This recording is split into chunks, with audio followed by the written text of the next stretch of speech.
Cet amour, y compris maintenant, en vous rencontrant. L'important, y compris pour dire mon amour de Dieu en vous rencontrant, c'est pas que je sois toujours en train de penser à Dieu, c'est que je sois en train de penser à vous. Parce que je n'oublie pas le commandement de Jésus. Comme moi je vous ai aimé, il ne dit pas aimez-moi. Comme moi je vous ai aimé, aimez-vous les uns les autres. C'est aussi la manière de répondre à l'amour de Dieu.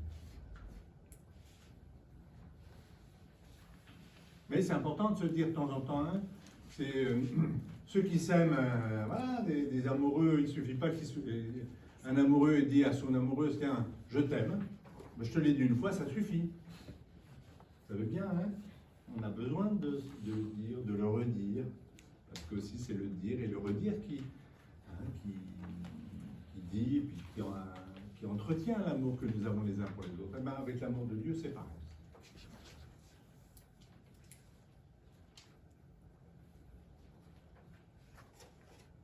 Alors, une autre question. Peut-on garder la foi quand on passe des moments difficiles? Oui.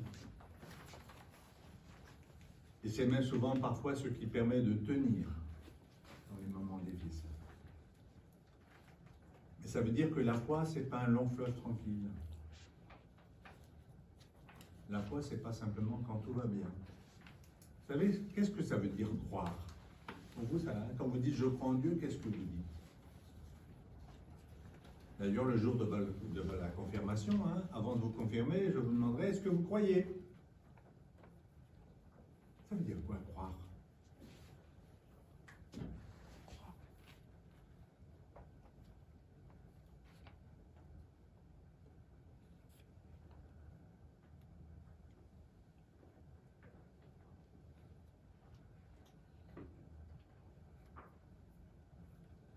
Vous n'osez pas? Allez, il faut y aller. Hein. Il n'y a pas de mauvaise réponse. Hein. Petit à petit, mais on cède en se risquant. Si je dis je crois en Dieu, est-ce que c'est la même chose que quand je dis je crois qu'il fera beau demain? Quand je dis je crois qu'il fera beau demain, peut-être, mais enfin, j'en suis pas sûr. Quand je dis je crois en Dieu, je ne dis pas ça. Hein.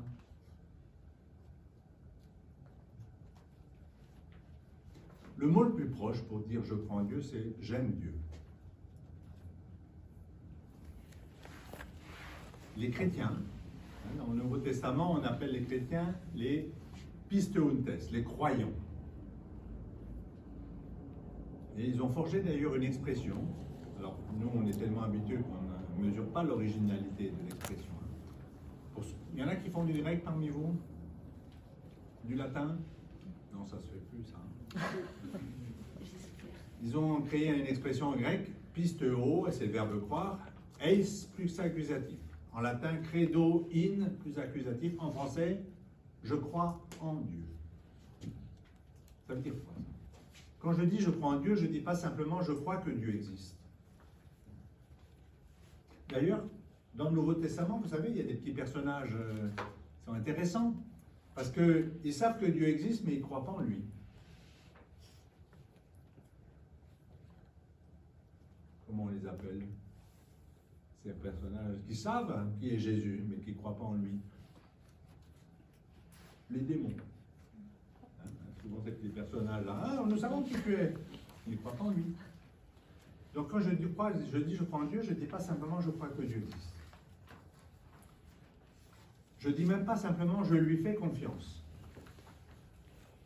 Parce que c'est une autre dimension. Je te crois, je te fais confiance.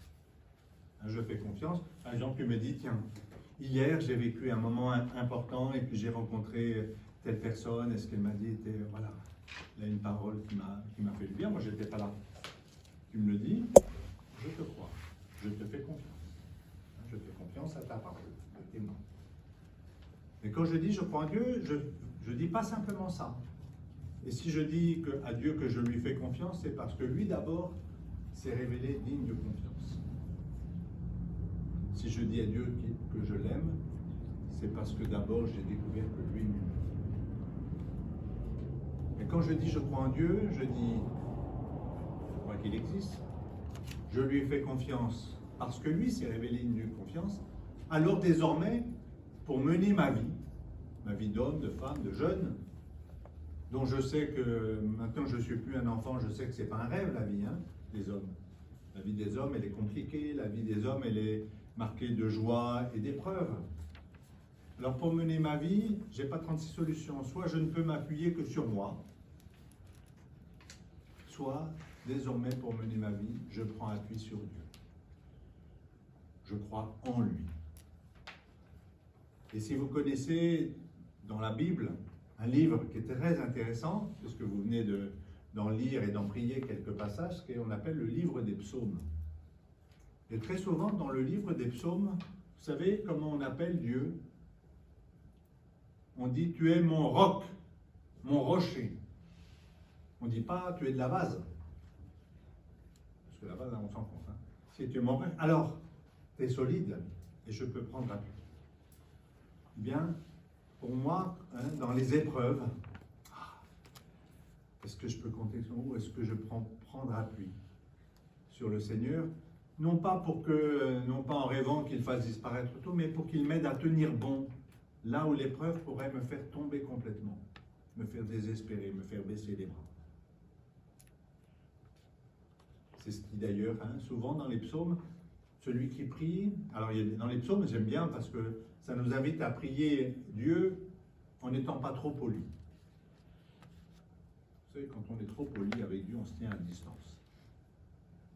Avec Dieu, on peut y aller avec ses tripes, avec ses cris de joie, ou ses cris de colère, ou ses cris de désespoir. Dans les psaumes, vous avez celui qui prie, dit, Seigneur, vraiment, je ne comprends rien.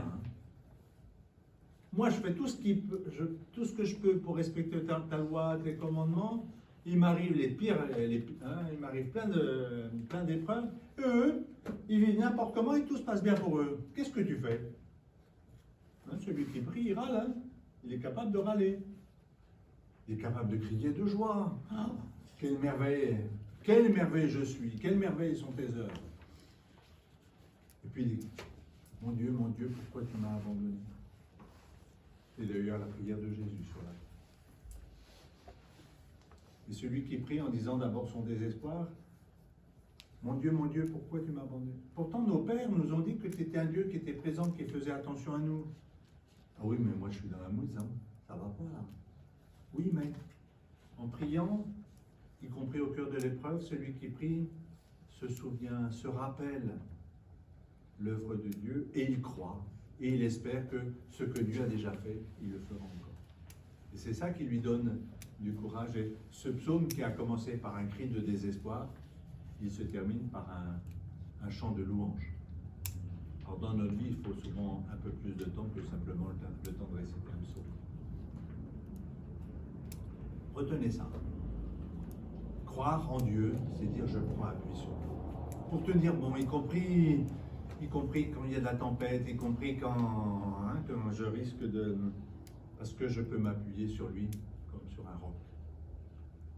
D'ailleurs, il y a un prophète qui s'appelle Isaïe, qui un jour dit, si vous ne croyez pas, vous ne tiendrez pas. Quel est le dernier mot de la profession de foi des chrétiens?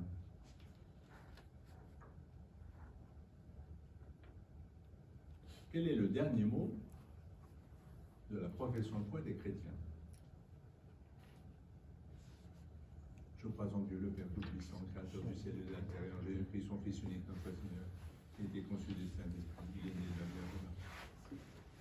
Crucifié sur Ponce Pilate, il souffrit la passion et fut misé au tombeau. Il ressuscita le troisième jour, conformément aux Écritures. Il monta au ciel. Il est assis à la droite du Père. Il reviendra dans la gloire pour juger les vivants et les morts. Je crois en l'Esprit Saint, à la Sainte Église catholique, à la communion des saints, à la rémission des péchés, à la résurrection de la chair, à la vie éternelle. Amen. Amen. Quand vous dites Amen, vous parlez hébreu. Vous saviez ça? Qu'est-ce que ça veut dire ce mot hébreu, Amen? Non, ça ne veut pas dire merci. Je crois. Ainsi soit-il, peut-être. Oui, je le veux. C'est un mot, c'est une racine en hébreu qui veut dire c'est solide. Ah, si c'est solide, si je prends appui, ça dit la même chose que je crois. Amen. C'est solide. Je tiens. pas dit aussi qu'il en soit ainsi, mais parce que c'est solide. Ok?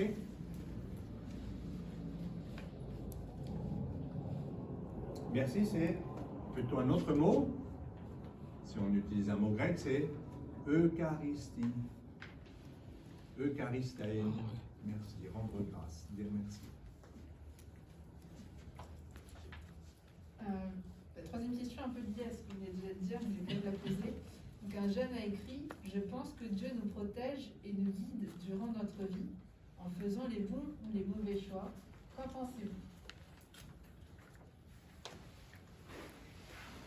Vous connaissez cette parole de Jésus? Et moi, je crois que Jésus, c'est un homme comme nous.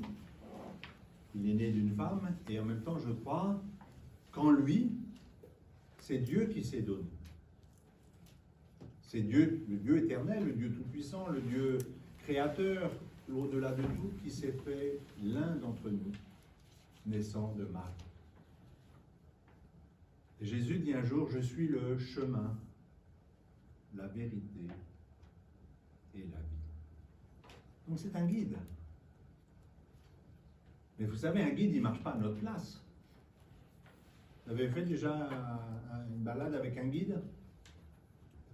Il ne marche pas à votre place.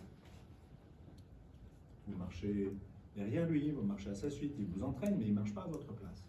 Ben, Dieu, c'est pareil. Dieu, si c'est un guide, il ne marche pas à notre place.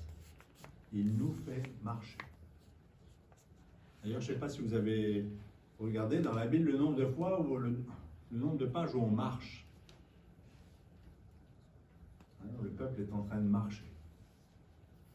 Pas simplement assis comme on est là, en train de réfléchir sur Dieu. Hein. On croit aussi avec ses pieds. On croit en marche. Et si vous êtes chrétien, ça veut dire que vous êtes disciple de Jésus. Et vous savez ce que c'est qu'un disciple? C'est quoi un disciple? C'est celui qui suit la parole de Dieu. C'est celui. Ah, c'est plus que. Un disciple, c'est quelqu'un qui marche à la suite. Il en appela quelques-uns pour être ses disciples, pour marcher à sa suite.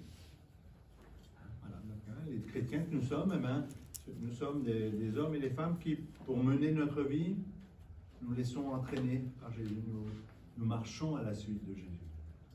Nous apprenons de lui qu'est-ce que c'est qu'aimer, qu'est-ce que c'est que vivre vraiment en humanité, qu'est-ce que c'est que vivre en frères et sœurs, qu'est-ce que c'est que vivre en enfant de Dieu. Ben, moi, où est-ce que je l'apprends? C'est en le regardant.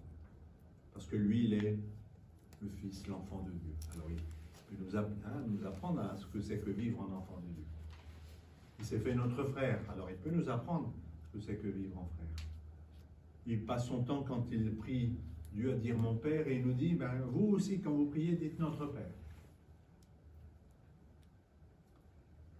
Mais il ne marche pas à notre place.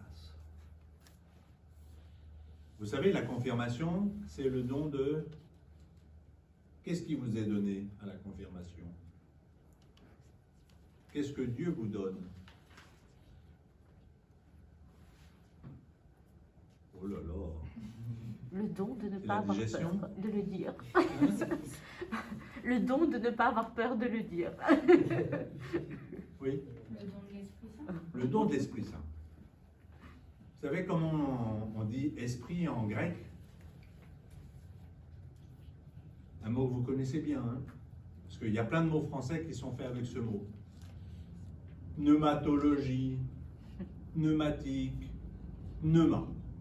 Le pneuma, on le traduit en français aussi bien par le souffle, le vent, le dynamisme, l'esprit.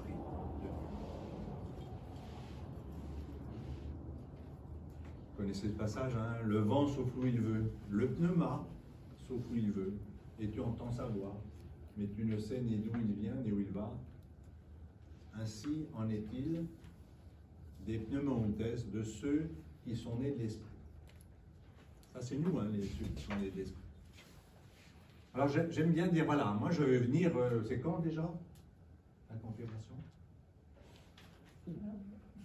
C'est quel jour? Le 21, c'est bientôt, hein? 21 mai. 21 mai, ah, un peu de temps.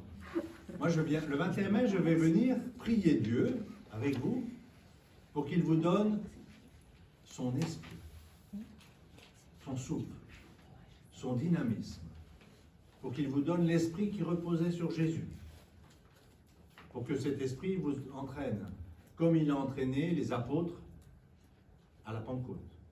Parce que la confirmation, c'est votre Pentecôte. Et si je prends l'image du vent, et si j'imagine que notre vie ressemble à un voilier, vous savez ce qu'il faut pour qu'un voilier avance? Un voilier, c'est un bateau à voile. Qu'est-ce qu'il faut pour qu'un voilier avance? Il faut du vent, mais ce n'est pas suffisant. S'il y a du vent et un voilier, ça n'avance pas. Il faut un gouvernail. Qu'est-ce qu'il faut d'autre? Il faut le détacher du quai quand même, hein, parce que s'il reste attaché à quai, c'est tranquille, mais voilà. La force des bras pour monter les voiles. Il faut prendre le vent. Et qu'est-ce qu'il faut d'autre? S'il y a un gouvernail, qu'est-ce qu'il faut? De l'eau. Il faut que l'eau, oui. Quelqu'un pour les diriger. Il faut quelqu'un à la barre, quelqu'un qui tienne le gouvernail. Eh bien, qui est-ce qui tient le gouvernail de vos vies? C'est Dieu. Non. Nous. C'est toi. Okay. C'est toi qui tiens le gouvernail de ta vie. Pas même Dieu ne tient le gouvernail. Lui, il est le souffle qui peut nous entraîner. Mais c'est nous qui sommes à la barre. Personne, pas même Dieu, n'est à la barre de notre vie. C'est nous qui faisons les choix. C'est nous qui répondons. C'est nous qui choisissons. Et vous, très souvent, vous êtes en train de vous poser la question, qu'est-ce que je dois faire? Alors en plus, hein, vos parents et plein d'autres, y compris parfois des problèmes. Mais qu'est-ce que Dieu veut faire plus tard? Il y en a qui me disent, c'est clair, hein, me disent, moi je vais faire la gémologie par exemple. Je veux un travail qui s'intéresse à la pierre, aux pierres. Je veux être pompier, je veux être je vais être avocat. Hein. Vous me dites, hein. Puis il y en a d'autres, moi je sais pas ce que je vais faire. Mais vous savez bien qu'un jour il faudra répondre à cette question. C'est vous qui êtes à la barre. C'est vous qui à un moment donné faites des choix et décidez d'aller dans telle direction.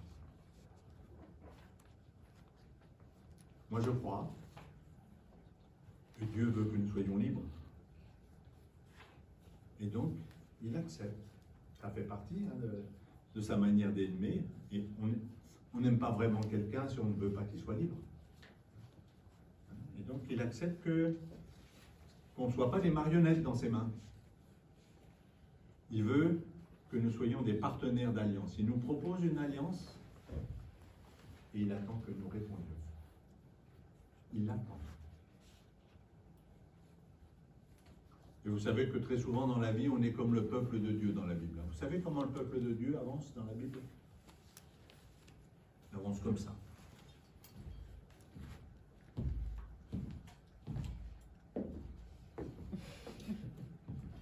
Trois pas en avant, deux pas en arrière, parce qu'il y a toujours un écart entre... Oui, on va le faire. Et puis, ça ne dure pas longtemps. Puis, il l'oublie. Et puis, dès qu'il y a un coup de vent contraire et dans la trouille, et puis ça ne tient pas. Ils sont un peu comme Pierre. Hein. L'apôtre Pierre, vous connaissez? Moi, je l'aime bien, parce qu'il nous ressemble. Non? Toujours le premier à foncer, et toujours le premier à se prendre les pieds dans le tapis. C'est ça, l'apôtre Pierre. Un jour, Jésus est avec ses disciples. Alors, et qu'est-ce que les gens disent de moi? Alors, ils disent, pour les uns, t'es un prophète, pour d'autres, t'es Jean-Baptiste, pour d'autres, t'es Élie. Alors, Jésus pousse le bouchon un peu loin. Mais toi, vous, qu'est-ce que vous dites? Pour vous, qui suis-je? Alors, il y a Pierre qui prend la parole. Ah, tu es le Christ. Tu es le Fils du Dieu vivant. Jésus lui répond, bien Pierre. Chapeau. Enfin, c'est pas écrit exactement comme ça, mais c'est ça qu'elle veut dire. Bien Pierre, chapeau. D'ailleurs, ça ne vient pas que de toi, ça vient de mon Père. Puis Jésus poursuit. Le Messie, l'envoyé de Dieu, le Fils que tu reconnais en moi, son chemin va être marqué par l'épreuve, par la souffrance et même la mort. Alors Pierre, hein, ah non, oh, pas de question, moi le Messie que j'attends, c'est pas ça. Hein. Moi j'attends un Messie qui mette les Romains dehors, hein, pas un Messie qui va mourir. Hein. Et alors qu'il vient de faire une belle profession de foi, qu'est-ce que lui dit Jésus? Avant que le coq ne chante. Ah non, ça c'est un autre moment. Ça. Bon. Pas derrière moi Satan. Ouais. Tes pensées sont pas celles de Dieu, mais celles des hommes. Et hein, belle profession de foi, et hop, il se fait rembarrer. Allons à un autre endroit, à la Seine. Le dernier repas de Jésus. L'heure est grave. Quelques heures plus tard, Jésus va être arrêté, mis en procès et mourir le lendemain. Vous savez de quoi causent les disciples à table? Vous savez, à table, on parle. Hein. Ils sont à table, ils parlent entre eux. De quoi ils parlent? Eh les amis, il faut le connaître, cet évangile-là. Qui est le plus grand, c'est ça? Qui est le plus grand? Ah, ils sont toujours même. Ça, c'est une grande question. Lequel d'entre nous est le plus grand? Moi, je comprends pourquoi Jésus, hein, plutôt que de faire un discours de plus, comme je suis en train de faire, il se lève de table, il prend un tablier, il se met à genoux, il lave les pieds de ses disciples. Vous n'avez pas encore compris. Si moi, le Seigneur est le maître, je vous lave les pieds, c'est pour que vous soyez pas. L'enjeu, c'est pas d'être le plus grand, c'est où la manière d'être grand, c'est d'être serviteur. La manière d'être grand en amour, c'est d'être serviteur. Et puis Jésus poursuit, hein, un autre moment, dans un autre évangile, à ce dernier repas, il dit, oh, l'un de vous va me livrer, et puis tous les autres, vous allez me lâcher. Que répond Pierre?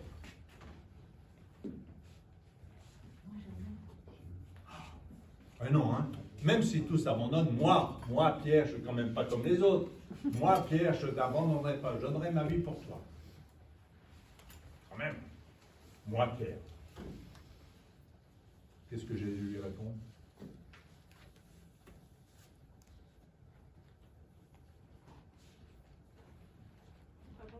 Avant que... Et en gros, en lui disant, mais mon pauvre Pierre, tu vas être comme les autres, hein. Tu vas être, arrête, hein. Tu vas être comme les autres avant que le coq chante. Et c'est bien ce qui arrive.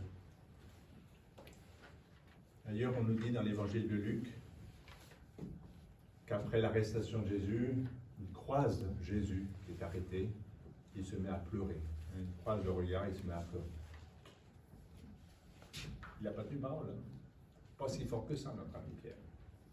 Nous rendons-nous ça, hein, entre nos grandes déclarations puis la réalité.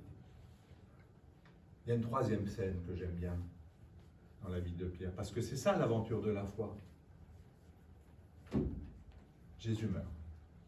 On le met au tombeau et les disciples de Jésus vont faire l'expérience de le rencontrer vivant par-delà la mort. Ressuscité. Vivant. Il y a une très belle scène, c'est au chapitre 21 de Saint Jean. C'est sur le bord d'un lac. Et puis, Jésus, ressuscité, rencontre Pierre. Qu'est-ce que Jésus dit à Pierre? Jésus ressuscité, qu'est-ce qu'il dit à Pierre?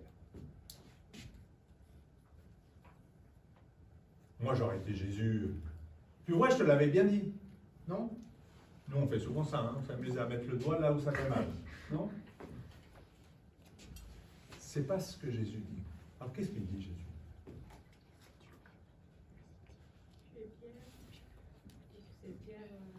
Non, c'est pas cette scène-là.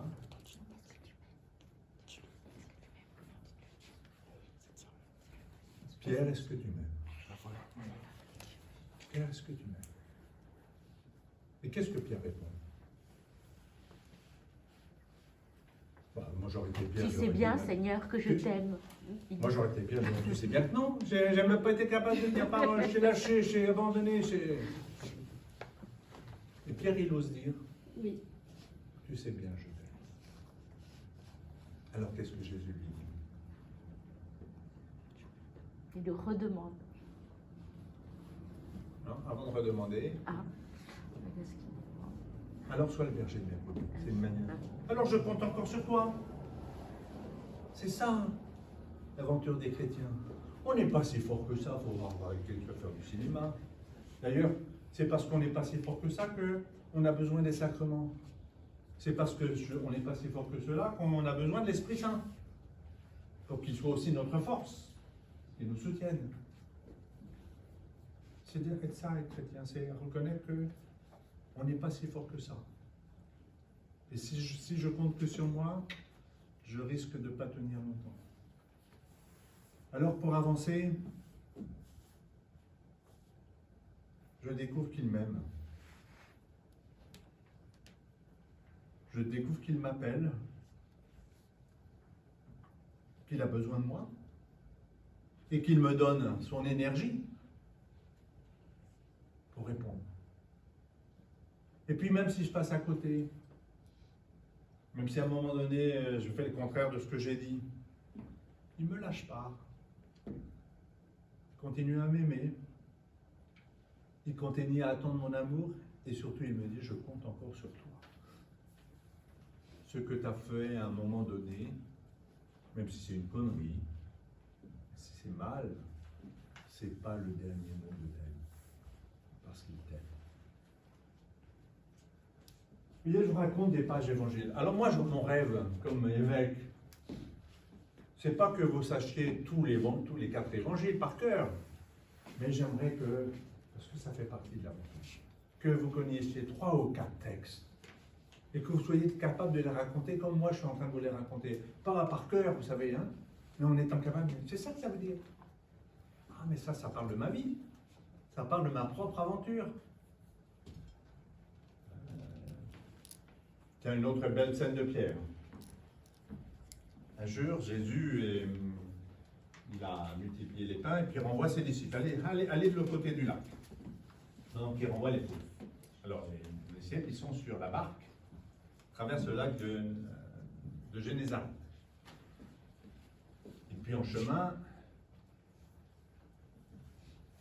ils sont en train de ramer. Hein. De quoi, il y a quelqu'un qui arrive sur l'eau, qui marche sur l'eau. Qu'est-ce que c'est que ça? Qu'est-ce que là? C'est quoi? Une illusion, un fantôme, tout ça? Puis il y en a un qui dit, mais c'est le Seigneur! Alors notre ami Pierre, qu'est-ce qu'il dit là? Alors, Pierre, il est sur la barque. Sur la barque, on voit Jésus sur l'eau là. Il lui dit, si c'est toi, fais que je vienne. Et qu'est-ce que Jésus lui dit? Viens.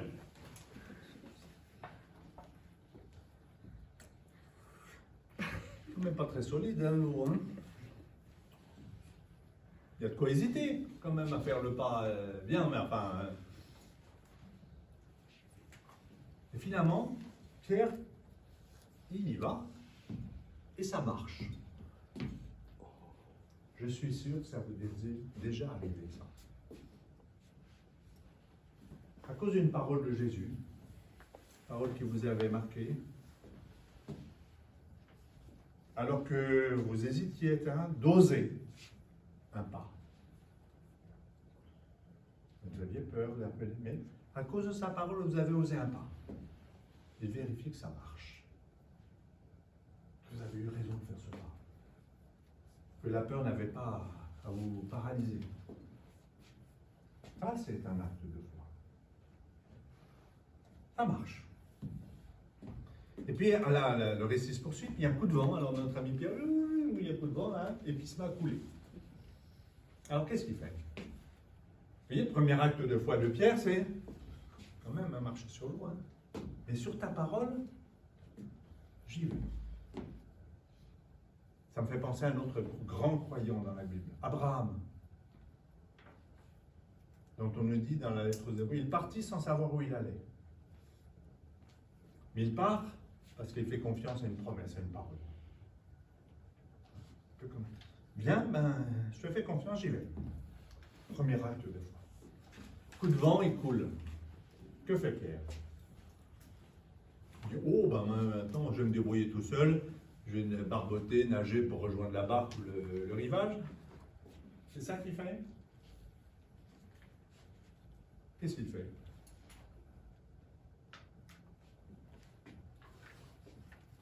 Seigneur, sauve-moi. Deuxième acte de foi. Et à ce moment-là, on nous dit que Jésus lui tend la main.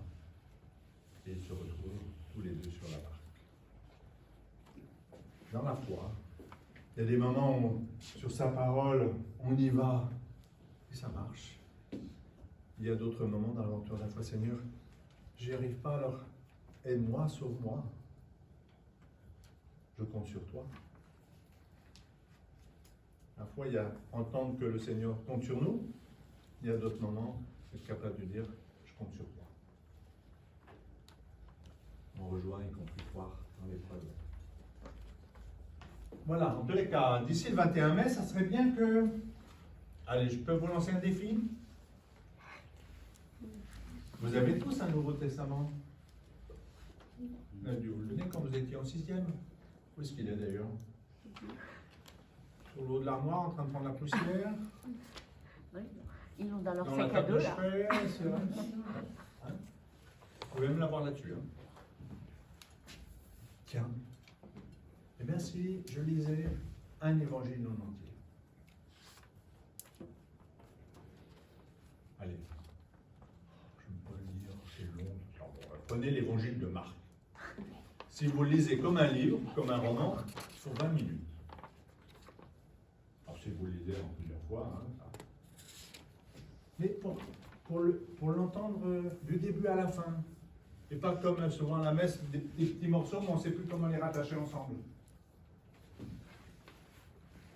Ou l'évangile de Luc, c'est celui qu'on est en train de lire cette année. Hein, à la messe, toute l'année, on va lire tout l'évangile de Luc. Et puis, être attentif au récit. Il peut retenir quelques-uns. Pas tous. Ah, ça, celui-là me parle. Ah, c'est pas mal, ça. Ben, je m'arrête un peu dessus. Mais ça parle de ma vie, ça. Donc je le mémorise, puis après je suis capable d'en parler, là, comme je vous l'ai ce que je vous dis, c'est pas écrit exactement comme ça. Mais c'est ça que ça veut dire. Quand on est capable de le raconter avec ces mots, ça veut dire, ah, on a compris quelque chose. Pourquoi je vous invite à ça? Parce que les catéchumènes, hein, j'ai appelé 180 catéchumènes à être baptisés à Pâques. 108 adultes et 72 adolescents, collégiens et lycéens. Ils m'ont écrit. Et moi, ce qui me frappe, c'est comment certaines pages hébreues, ils ont découvert l'évangile tout récemment, et puis ça leur parle. Ça serait dommage que les vieux chrétiens comme nous, pas comme moi, ça ne nous parle plus.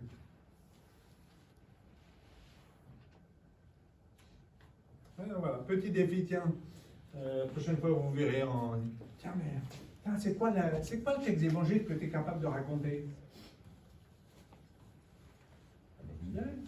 Ben et toi, c'est quoi ton texte d'évangile? Oh, il y en a un que j'aime bien, moi. Un que vous connaissez très bien, parce qu'on a dû vous rabâcher en vos catés. Alors que c'était une histoire d'adulte, on en a fait une histoire d'enfant. Parce qu'il s'agit d'un petit. Il s'appelle Zachée. Vous savez où ça se passe, l'évangile où on parle de Zachée? À Jéricho. Jéricho, c'est où? C'est la ville la plus basse sur la terre. C'est à moins 400 mètres sous le niveau de la mer. C'est au niveau de la mer, ce qu'on appelle la mer Morte. Hein. Il y a la mer Méditerranée, et puis il y a une fracture. Hein, et on est là à 400 mètres, et il y a la mer Morte, et Jéricho, c'est juste au début de la mer Morte. Si Dieu est là-haut, c'est l'endroit où on est le plus loin de Dieu. Si j'ai simplement une approche spatiale. Hein. Plus bas, il y a le monde des morts, le Sheol. Ça, c'est pas pour rien si on nous dit en cadeau qu'il est descendu aux enfers. Il est même descendu jusque-là pour nous rejoindre. Puis notre ami Zachée, il est petit. Alors, encore plus bas que les autres. Ils sont grands. Alors, il monte sur son arbre, là. Hein, vous savez. Hein, parce qu'il veut voir Jésus. Et puis il découvre quand Jésus passe, Jésus le regarde. Puis il n'a pas très bonne réputation, Zachée. C'est quoi? Qu'est-ce qu'il fait comme métier, lui? C'est un collecteur des impôts, c'est-à-dire il collecte les impôts pour les Romains. Et en passant, souvent, ils s'en mettent un peu plus dans les poches. Et puis les riches. Dans l'évangile, c'est dans l'évangile de Luc, un peu plus tôt, on a dit malheur à vous les riches. Puis on a dit il est plus difficile à un riche de passer par le truc. Il est plus facile à. Il est. Dans le royaume des cieux que leur riche. Qu'un riche Passer par le chat d'une aiguille. Ah, il me dit, on là-bas. Moi, j'aurais été Jésus, dis donc, qu'est-ce que j'entends dire de toi, Tu as intérêt à mettre de l'ordre dans ta vie, Et puis une fois que tu auras mis de l'ordre dans ta vie, tu seras digne que je vienne chez toi. C'est pas comme ça que Jésus fait. Donc, c'est intéressant de voir comment Jésus fait. Il ne fait pas comme souvent nous on fait. Regardez, Zachée, il faut que j'aille chez toi. Je suis surpris, et puis il l'accueille. Puis il dit, ben voilà, il l'accueille. Avant même qu'il ait... Jésus trouve qu'il est digne. Et c'est parce qu'il va chez Zachée que Zachée se bouge, se transforme. Ça c'est intéressant pour ma vie, ça. Jésus n'attend pas, ou Dieu n'attend pas que je sois parfait pour s'inviter chez moi. D'ailleurs, la première chose que les chrétiens font quand ils se rassemblent, qu'est-ce qu'ils font le dimanche là? Regarde la messe là. Quelle est la première chose que l'on fait à la messe? On demande pardon. Bon, on dit bon, le Seigneur soit avec vous. Ouais. Bon, les amis, c'est pas le tout. Arrêtons de nous faire du cinéma. Reconnaissons tous que nous sommes pécheurs. Il y a toujours des écarts dans notre vie entre ce que l'on veut vivre de l'évangile et ce que l'on vit. Et personne ne lève la main en disant sauf moi, pas même l'évêque. C'est pas pour le plaisir de s'humilier, c'est simplement pour être vrai. Et c'est une manière de dire, on a encore besoin du don de Dieu. Du don, parce que par-delà ce que Dieu a déjà donné, du pardon de Dieu sur nous. Donc ici, là, sur ce long dégagement, voilà. Connaître 3 ou 4 passages d'évangile et qui vous parlent, ça ne sert à rien de retenir un passage d'évangile qui ne vous dit rien. Être capable de le raconter. Imagine, tu es dans quelle classe, toi? Je suis en classe préparatoire. En classe préparatoire. Et imagine qu'un de tes copains ou de tes copines de la même classe te dit, dis donc, t'es chrétien, toi? Tu pourrais me dire un peu, je connais pas, moi, tu pourrais me dire qu'est-ce qui te marque, qu'est-ce qui te marque quand tu parles de Jésus? Qu'est-ce que tu pourrais lui raconter? Tu ne vas pas te dire, bon, on va lire tout le Nouveau Testament en un. Tu vas dire, voilà, moi, il y a telle parole, telle attitude de Jésus qui m'en parle, puis tu le racontes.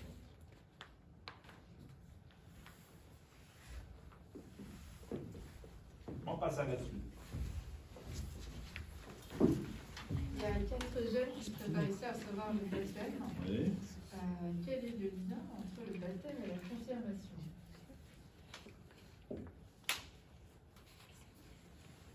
Le baptême, la confirmation et l'Eucharistie, ce sont les 3 sacrements qui font un chrétien. Si ma mère était juive, je serais juif. Si ma mère était musulmane, je serais musulman. Si ma mère est chrétienne, je ne suis pas chrétien. Il faut que je le devienne par le sacrement du baptême. Ce n'est pas automatique. On va dire d'ailleurs que c'est une nouvelle naissance. Dans la vie chrétienne, il y a 3 naissances. Moi, je suis né de ma mère, comme Jésus est né de Marie, première naissance. Puis il y a la naissance du baptême, où on est reconnu comme pleinement, pas simplement fils de mon père et de ma mère, mais enfant de Dieu. Et puis il y a cette troisième naissance qui est le passage de la mort à la vie. Pourquoi on en parle comme d'une naissance? C'est parce que ça ressemble à notre première naissance, vous savez. Vous étiez dans le ventre de votre mère. C'est tout noir, il n'y a pas de lumière électrique. On est bien au chaud, mais voilà. Puis, moi, je ne me rappelle pas, mais enfin, j'ai dû, et on l'a tous dû passer. Ouh là là, ce passage, on passe du ventre de notre mère dans, bien au chaud et dans la nuit à... Puis on ne respire pas, on est alimenté, on a un tuyau, là, un cordon ombilical qui nous assure tout, la nourriture, le sang, tout ça. Puis on sort. C'est un vrai passage. Vous savez que le mot passage, comment on dit le mot passage en chrétien? Pâques. Pâques, c'est un passage. Là, on vit un véritable passage. Du ventre de notre mère, on sort. Faut apprendre à respirer, Ça doit être une épreuve, Et puis on va nous couper le cordon ombilical. Maintenant, voilà, tu restes encore dépendant, mais ça va être une autre dépendance. On pense que il y a un autre grand passage à vivre.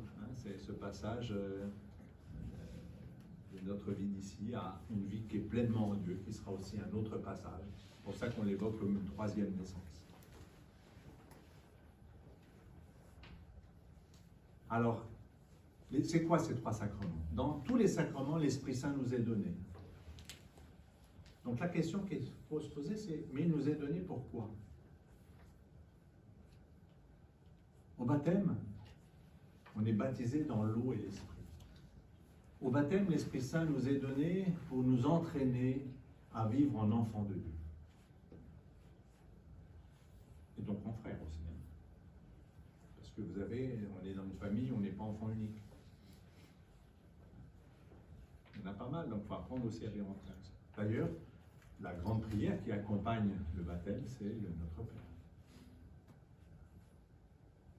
C'est la prière des enfants de Dieu. À la confirmation, l'Esprit Saint nous est donné. Et puis si on est enfant de Dieu, si on est disciple du Christ, alors, bien voilà, on apprend, en suivant le Christ, à vivre en enfant de Dieu.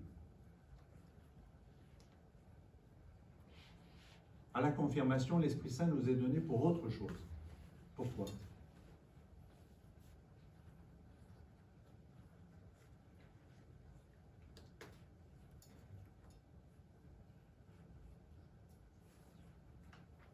Vous recevrez une force. Vous connaissez ce chant-là?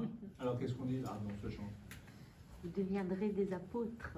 Vous recevrez.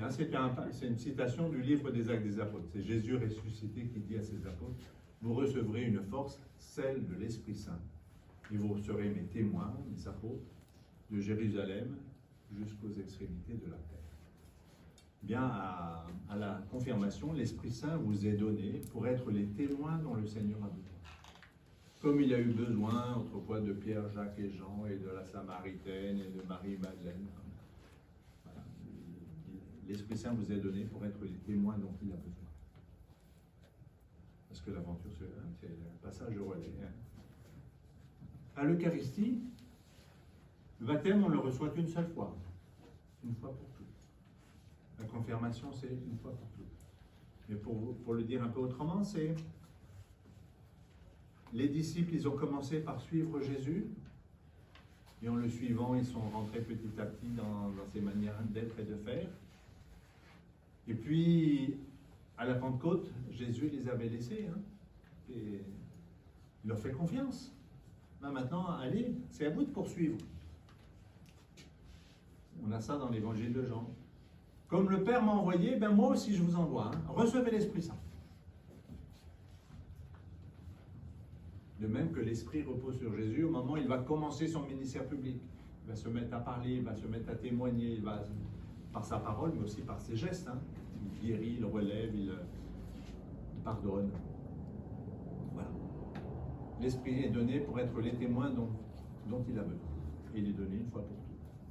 Après, on peut l'enfouir, mais c'est donné. On peut toujours aller épuiser.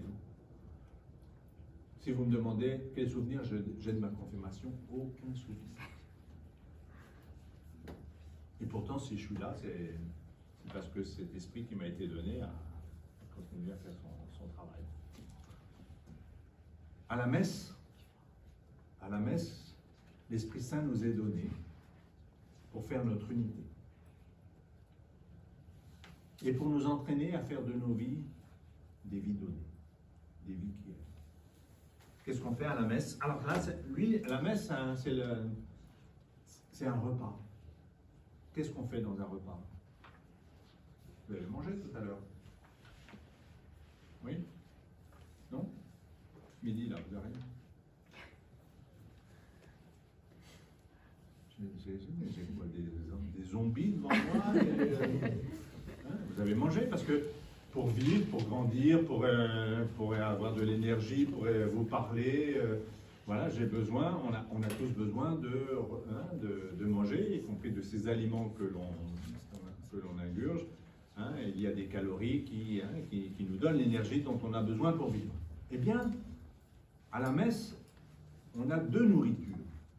On vient nourrir notre vie, parce que on vient nourrir notre vie à la parole de Jésus, qui retentit dans le livre des Écritures. Et puis moi, je viens nourrir ma vie à la vie donnée. Le communie, hein. Qu'est-ce que je reçois? On me dit le corps de Christ. Je prends, je mange. Je nourris ma vie à la vie donnée de Jésus pour qu'il m'entraîne jour après jour à faire de ma vie une vie donnée, une vie qui est. En tous les cas, moi, c'est pour ça que je vais à la messe. C'est pour ça que je communie. D'ailleurs, le prêtre, hein, il fait cette prière à un moment donné, hein, celui qui préside, hein, il dit « Et fait de nous-mêmes une vivante offrande, une vie donnée. » Et comme, voilà, il y a toujours un écart. Hein. Oui, mais c'est bien ce que je veux, mais je ne suis pas si fort que ça. Et puis, il me manque dans ton temps, je manque d'énergie. Ben, je viens nourrir ma vie à la vie donnée. Voilà les trois sacrements qui font un chrétien. On est un chrétien à part entière, adulte, pleinement chrétien, avec ces trois sacrements. Et l'Église n'attend pas forcément que vous soyez adulte au sens civil du terme, pour vous faire confiance.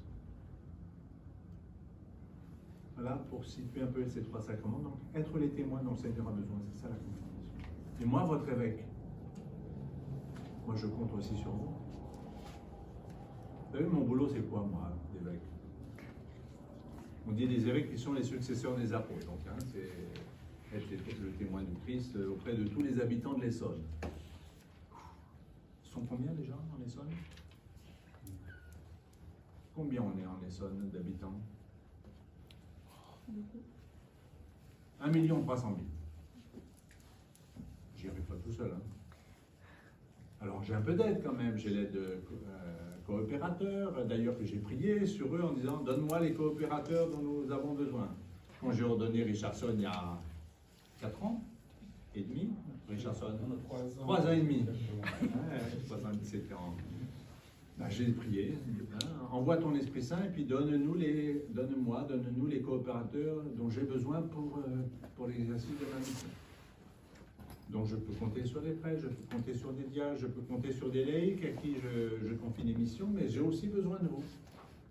En particulier pour que vous soyez des témoins de Jésus dans votre génération.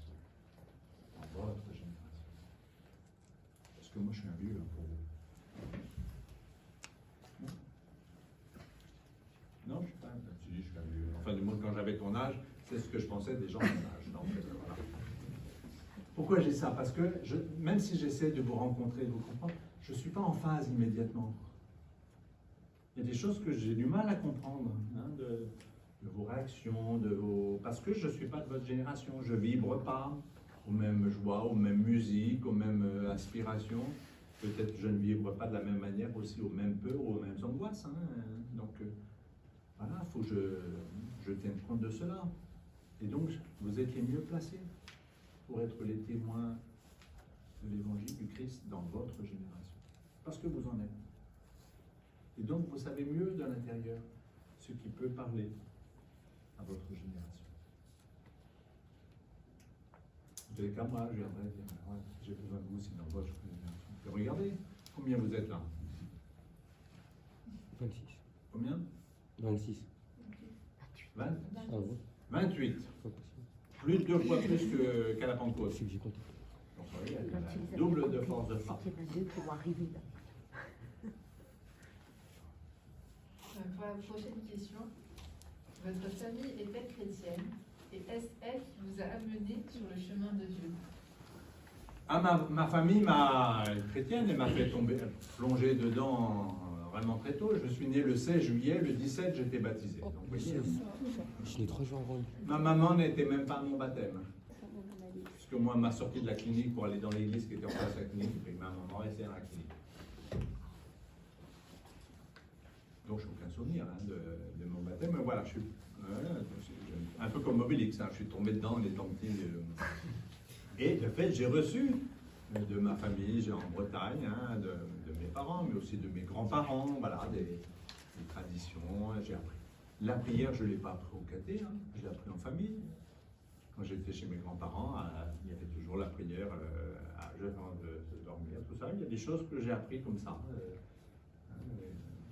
qui sont devenues des habitudes. Et vous savez, dans la vie, il y a de bonnes habitudes, il y a des mauvaises, mais il y a aussi de bonnes. Et puis, en même temps, à un moment donné, je me suis posé la question, mais bon, Michel, tu es chrétien par tradition, parce que tu es tombé dedans, mais est-ce que tu veux l'être vraiment?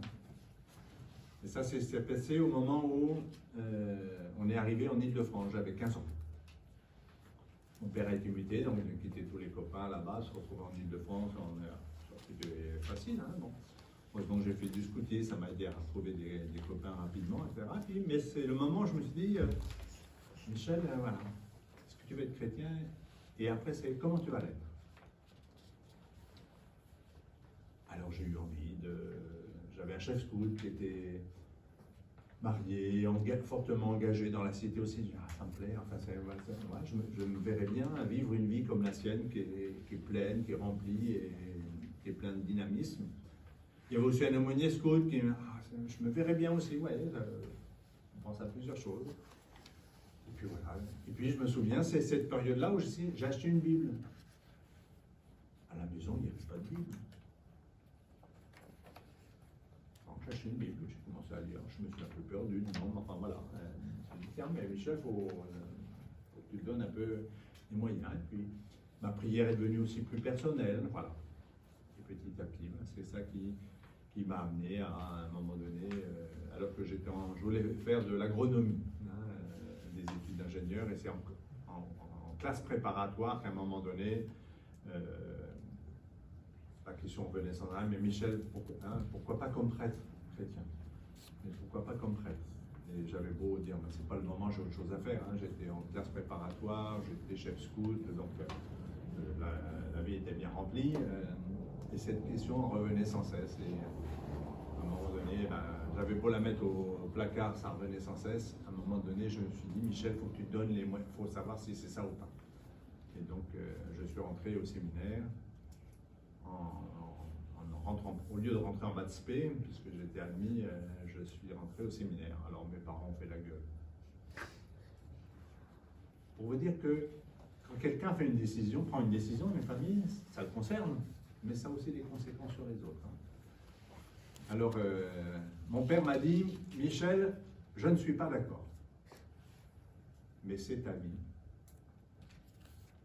Et je ne m'y opposerai pas. Cela dit, il a cessé toute pratique religieuse ce jour-là. Enfin, toute. Il a continué à aller aux enterrements, au mariage, dans la famille, et puis aux 3 ordinations de son fils, puisque j'ai été ordonné diacre, j'ai été ordonné prêtre et j'ai été ordonné évêque. Et puis, celui qui m'avait dit, je ne suis pas d'accord, mais je ne m'y opposerai pas, quand 7 ans plus tard, j'ai été ordonné prêtre, il a invité tous ses collègues de travail. Comme quoi, hein, dans la vie, ce que l'on dit à un moment donné n'est pas forcément le DM. Et puis ma maman, voilà, oui, mais alors, genre pas de petits-enfants, voilà, et puis je suis l'aîné, j'ai une sœur, hein, donc... Puis le nom va disparaître, et puis si c'est pas ça, qu'est-ce que tu feras? Donc, hein, des questions légitimes, hein, d'une maman qui s'inquiète pour son fils. Alors, et puis elle m'a raconté ça quelques temps après. Tu sais, le jour où tu nous as dit que tu voulais devenir, hein, tu voulais aller au séminaire, tu voulais devenir prêtre, j'ai pas dormi. Hein. puis je me suis souvenu. Quand tu étais petit, quand j'avais 5 ans, j'ai chopé un virus, je ne sais pas ce que c'était, mais enfin, pareil, j'ai failli mourir. Les parents, hein, comme tous parents, ils ont prié. Et ma mère me dit, ah, voilà, on a prié hier, ils ont prié, si guéri, on fera un pèlerinage à l'autre, tout ça. Donc, vous voyez, je suis guéri puisque je suis devant vous. Hein, ils ont fait leur pèlerinage à l'autre, mais surtout, ma mère s'est rappelée à ce moment-là. Puis j'avais dit à la Sainte Vierge, vous en ferez ce que vous voudrez. Tout ça, j'avais 5 ans. Et puis, quand 14 ans, 15 ans après, elle s'est souvenue qu'elle avait fait cette prière. Et donc, elle avait accepté aussi que son fils lui échappait d'une certaine manière, que je n'en rentrerai pas forcément exactement dans ce que eux, mes parents, auraient aimé que je fasse. C'est aussi votre aventure. Hein. Vos parents, ils ont des espérances, ils ont des projets pour vous, mais ils ne sont pas à la barre. C'est vous qui aurez à être à la barre et au choix de vous. Voilà pour évoquer.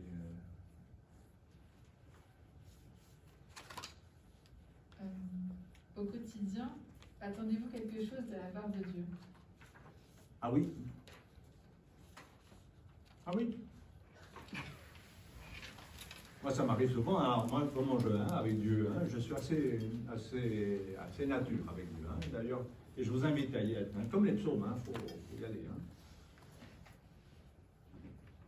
Ma prière, c'est quoi?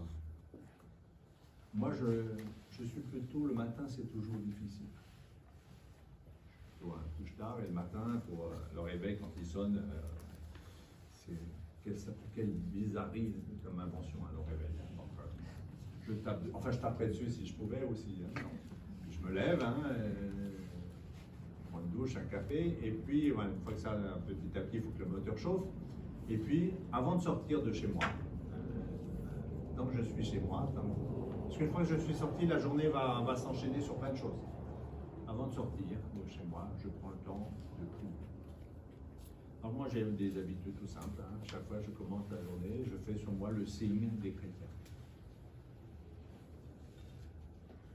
Cette journée qui commence, Seigneur, je veux la vivre avec toi. Je veux la vivre en ton nom. Telle qu'elle va être, voilà, je veux la... Et puis, je prie avec la prière de l'Église, ce que vous venez de faire, avec un chant, avec quelques psaumes, et puis un passage de l'Écriture, et puis ensuite une prière d'intercession. Voilà, je prie, alors il y a ce qui est écrit, et puis je rajoute, je pense à ceux que je vais rencontrer dans la journée. Tiens, voilà, je vais rencontrer ce matin, je vais rencontrer des confirmants de Longjumeau, du secteur de Longjumeau, voilà. En plus, j'avais lu des lettres, donc voilà, j'avais lu aussi des lettres. Voilà, je prie pour dire merci ou pour lui demander son soutien pour vous. Et puis, voilà, la prière se termine. Et puis, je sors de chez moi. La journée est commencée. Dans la journée, suivant la journée, comme elle ne se ressemble pas, ça. Mais en venant là, tout à l'heure, j'ai prié dans ma voiture. Tout en étant attentif, tout en volant. Mais voilà, on peut prier, ça fait partie. Et puis le soir, avant de m'endormir, parfois je suis fatigué. Alors je pourrais dire, je n'ai pas le temps de prier, je suis fatigué, je suis trop fatigué pour prier. Alors moi j'ai arrêté de faire ça. À un moment donné, je l'ai fait, mais maintenant, Seigneur, tu sais, je suis fatigué, alors bonsoir. Et puis je refais un signe de croix. Et puis il y a des soirs où je suis moins fatigué, je lui parle de la journée, je lui dis merci, qu'est-ce que j'ai vu de son travail, de sa présence dans la vie de ceux que j'ai rencontrés. Je lui prie pour telle ou telle personne que j'ai rencontrée ou tel groupe qui c'est difficile. Et puis je lui demande pardon aussi parce que là je suis passé à côté de quelque chose. Puis je me donne. Et puis, dans la journée, à des moments variables suivant les jours, je célèbre la messe, qui est toujours aussi l'occasion, je nourris ma vie à la vie donnée du Christ. C'est ça ma prière. Alors il y a des jours, ça vient tout seul. Et d'autres jours, il faut aller, Michel, hein, allez. Il faut voter le derrière quand même. Ça fait partie. C'est vrai, pas simplement pour la prière. Hein.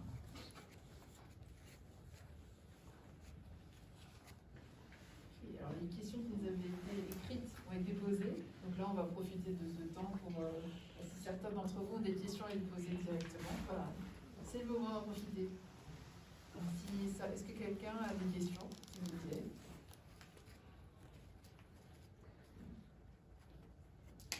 Vous mettez pas.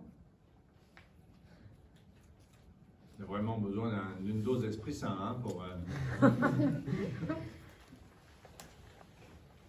Ils sont comme ça quand je suis pas là?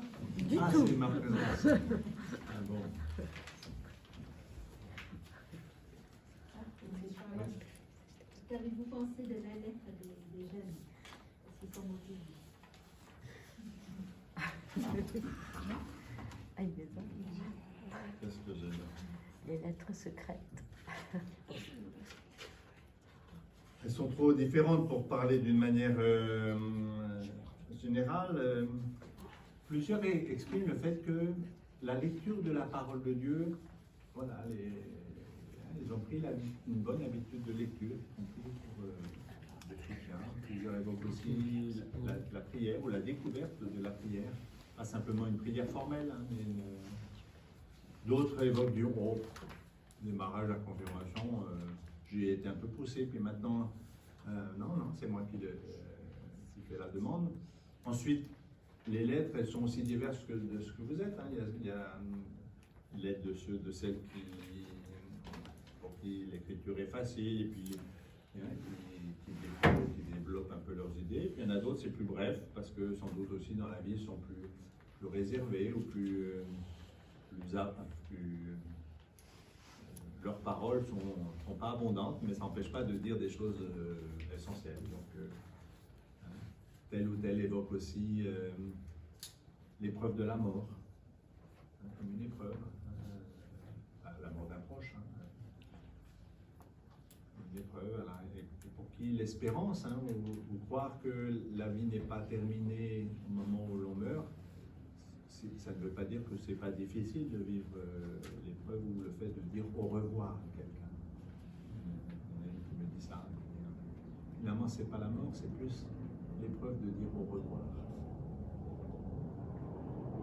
Parce que c'est vrai.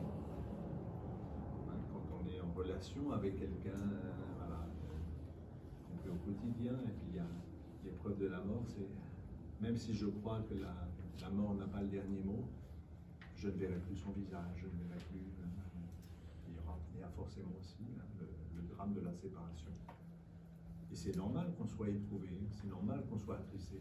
Même Jésus d'ailleurs a pleuré sur la mort de son ami Lazare. Donc l'espérance qui est la nôtre ne supprime pas les difficultés de la vie. Par contre, elle peut nous donner une manière de porter l'épreuve de la vie. Moi, ce qui me frappe, alors je le vois dans quelques-unes des lettres, mais dans les lettres des catéchumènes, il y a des adultes qui me disent depuis que j'ai découvert la présence de Dieu à ma vie a changé. Pourtant, leur vie reste la même. Les mêmes projets, les mêmes galères, s'il y a des galères, etc. Mais ils ont trouvé une autre manière de la porter. Parce qu'ils ne sont pas seuls.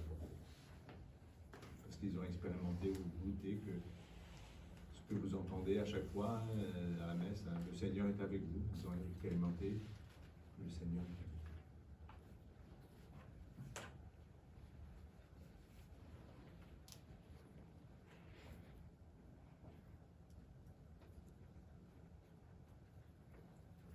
Oui. Pourquoi avant confirmer les bébés? Par exemple, moi je sais que j'ai été confirmée en étant bébé. Parce que, alors, tu es né où? En France. Mais j'ai fait mon baptême au Liban. Donc tu es maronite. Exactement. Voilà. Parce que il y a plusieurs, parmi les chrétiens et même parmi les catholiques, il y a plusieurs traditions, plusieurs manières de faire. Il y a ce qu'on appelle la tradition occidentale et la tradition orientale. Donc toi, voilà, tu fais partie de la tradition orientale où on a gardé le grand modèle, hein, c'est le baptême des adultes. Et puis, on a commencé par baptiser des adultes, et après on s'est mis à baptiser des enfants. Hein, et à partir de ce modèle, comme quelqu'un devenait chrétien, il y avait une longue préparation, c'est encore aujourd'hui les catéchumènes. Hein, ils se préparent pendant 2 ans souvent, hein, et puis ils demandent le baptême, et ils l'ont fait le premier dimanche de carême. Et moi je les ai appelés à devenir chrétiens. Ils m'ont écrit, et puis j'ai interrogé leurs accompagnateurs, est-ce que c'est sérieux leur démarche, hein, etc. Et puis je les ai interrogés eux, et puis voilà, je vous appelle au baptême. Et puis, pour la plupart, à Pâques, à la vigile pascale, ils vont être baptisés, confirmés et communiés. Ces 3 sacrements qui font un chrétien. Dans la tradition orientale, quand on s'est mis à baptiser les enfants, on fait la même chose. On donne tout. Et après, tout est donné, mais tout reste à découvrir. Et puis dans la tradition occidentale, on dit, on baptise, mais après, il faut qu'ils grandissent, et puis ils recevront ensuite l'Esprit Saint, et puis ils communieront.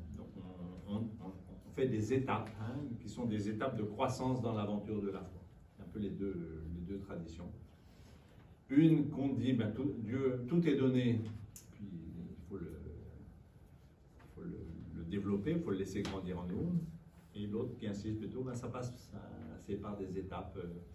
De même qu'il y a pour les catéchumènes adultes des étapes avant une longue préparation au baptême, là, on devient chrétien en franchissant plusieurs étapes. Tu es baptisé, tu es enfant de Dieu, mais il faudra aussi que tu sois catéchisé, hein, et que dans la catéchèse, tel ou tel ayant me dit, moi je n'ai pas décidé mon baptême, mais là, hein, en recevant la confirmation, c'est moi qui le décide. C'est 2 accents différents. Alors, je vais te confirmer? Non, moi je le suis déjà. Voilà, bien sûr que... Une question, l'Eucharistie on le reçoit après aussi. C'est-à-dire qu'en fait on a seulement le baptême et la confirmation, et ensuite le sacrement de l'Eucharistie qui nous prend. Alors, dans certaines églises orientales, même le bébé, on le fait communier. Le prêtre trempe son doigt dans un calice, hein, dans le vin consacré, et le pose sur les lèvres de... Voilà. C'est des accents différents, incidemment. Ce qu'on célèbre d'abord, c'est ce que Dieu donne. Et puis dans la tradition occidentale, ok, Dieu donne, mais il faut aussi que ce soit reçu, que ça transforme les personnes. C'est 2 accents un peu différents. Merci. Oui. À quelle fréquence un chrétien ordinaire va-t-il recevoir le sacrement de réconciliation? À quelle fréquence? Dans l'Église, on dit au moins 1 fois par an. Il y a plusieurs sacrements du pardon des péchés. Le premier sacrement du pardon des péchés, c'est le baptême. Quelqu'un est baptisé. On dit, maintenant que tu choisis le Christ, alors en étant plongé dans sa vie et sa mort, hein, les péchés de ta vie précédente sont pardonnés. Par contre, ce qu'on fait, l'expérience que l'on fait, c'est pas parce qu'on s'est converti, c'est pas parce qu'on a fini qu'on est devenu chrétien qu'on a fini, hein, de se convertir. Alors il y a un deuxième sacrement du pardon des péchés qui est la messe, hein, pour ce qu'on appelle, c'est ce que passe au début de la messe. On reconnaît qu'on est pécheur, et puis le prêtre ou l'évêque dit que Dieu Tout-Puissant nous fasse miséricorde, qu'il nous pardonne nos péchés, qu'il nous conduise à la vie éternelle. Ça, c'est bien, dans la vie, tout ce que l'on fait, y compris même quand c'est pas dans la ligne de l'évangile, mais tout n'est pas grave, tout ne casse pas notre alliance et notre relation à Dieu et aux autres. Et puis parfois dans notre vie, il y a des actes ou des paroles qui blessent davantage notre relation à Dieu et notre relation aux autres. Des choses plus graves et qui peuvent casser, hein, et pour lesquelles il faut à la fois avoir le désir, hein, de ne pas en rester là, hein, de se convertir, de vouloir changer, mais pour lequel aussi il est important aussi de s'entendre dire ce que je crois que Dieu m'aime quand même et qu'il me pardonne, se l'entendre dire par quelqu'un d'autre. Qui ne dit pas quand même fais confiance. Hein. Chaque fois que moi je célèbre ce sacrement, je dis que Dieu Tout-Puissant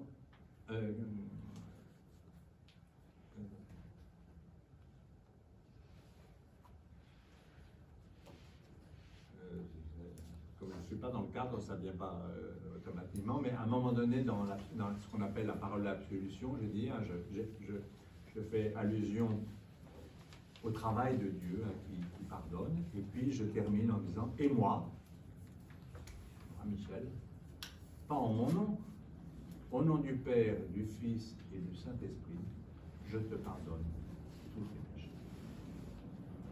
Et c'est pas la même chose de l'espérer et de l'entendre dire par quelqu'un qui a reçu aussi cette mission hein, d'être ministre, d'être serviteur du pardon et de la miséricorde de Dieu. Voilà. Au moins une fois par an. Hein, c'est pour ça que à l'approche de Pâques, vous savez à Pâques, qu'est-ce qu'on fait hein, tous les chrétiens sont invités à renouveler la foi de leur baptême. À l'occasion. Puis le carême, c'est un temps des bons, ok, mais bon, faut peut-être se remettre un peu, faut peut-être remettre un peu d'ordre, se laisser ajuster à nouveau par le Seigneur, retrouver la prière, le partage, sens du partage, et donc savoir aussi, savoir renoncer, non pas pour le plaisir de renoncer, mais pour vérifier, est-ce que je suis libre? Ou est-ce que je suis esclave de...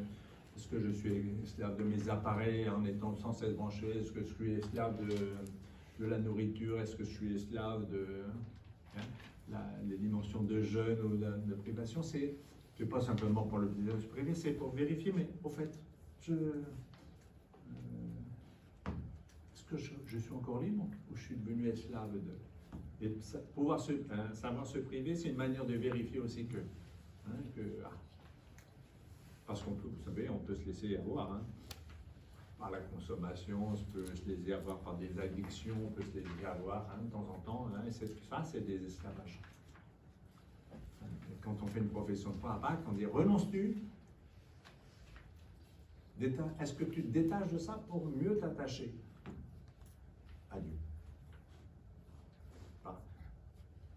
Non par des liens d'esclavage, mais par des liens d'alliance. Je peux vous raconter ça. Quand j'étais jeune prêtre, j'étais avec des jeunes comme vous, des jeunes, j'étais aumônier de jeunes. Et puis j'en ai entendu plusieurs jeunes en première, en terminale. Ah Michel, moi jamais je me marierai. Pourquoi? Ah pas parce que je veux rester libre. Puis quand les mêmes, quelques années plus tard, me téléphonaient en disant Michel, tu ne voudrais pas me préparer au mariage? Alors malicieusement, je rappelais les grandes déclarations.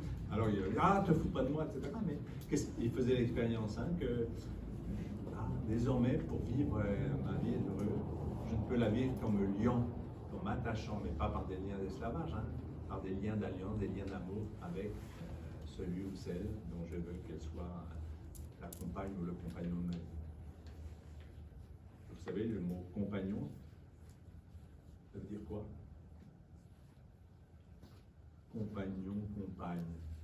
Ça vient du latin companis, celui avec qui on partage le pain. Ce qui fait que, y compris à la messe, nous sommes des compagnons. Bon les amis, alors une petite, donc je vous ai donné un petit défi autour de l'évangile. Et un autre petit défi, j'ai envie de le rajouter, peut-être dans ce temps de préparation à votre confirmation, certains l'expérimentent, peut-être d'autres c'est plus difficile, de retrouver un peu le goût de la prière. Et en particulier, une prière à l'Esprit Saint. C'est-à-dire ce que vous m'avez demandé, moi, c'est à lui qu'il faut le dire. Parce que c'est lui qui se donne. Et puis peut-être qu'on pourra vous donner telle ou telle prière, une belle prière à l'Esprit Saint, en particulier la séquence de Pentecôte. C'est une belle prière qui dit « Viens, viens Esprit Saint, viens Père des pauvres ».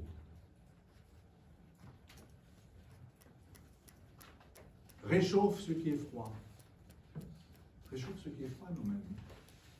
Redresse ce qui est tordu nous-mêmes. Assouplis ce qui est raide. Voilà.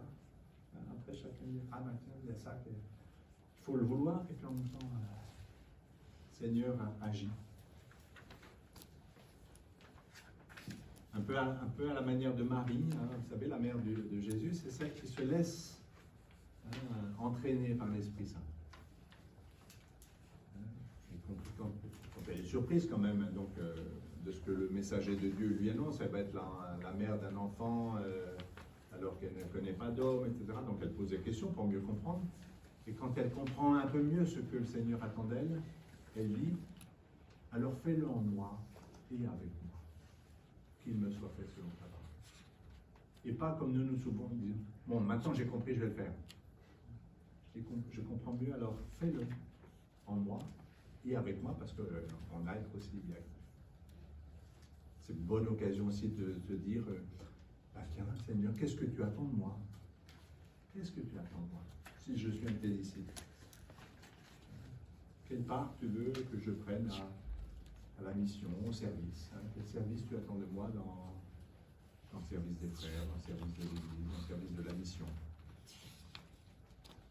Le jour de votre confirmation, on vous remettra une image et vous trouverez sur cette image la prière du bienheureux Marcel Callot, que vous pourrez lire avant, prier avant. Oui, il prie, hein, c'est un jeune qui est mort à 24 ans dans un camp de concentration. Et il fait cette prière où il prie, donne-moi de découvrir la place que tu attends de moi dans l'Église. Voilà les amis, le souffle de l'Esprit Saint pour vivre.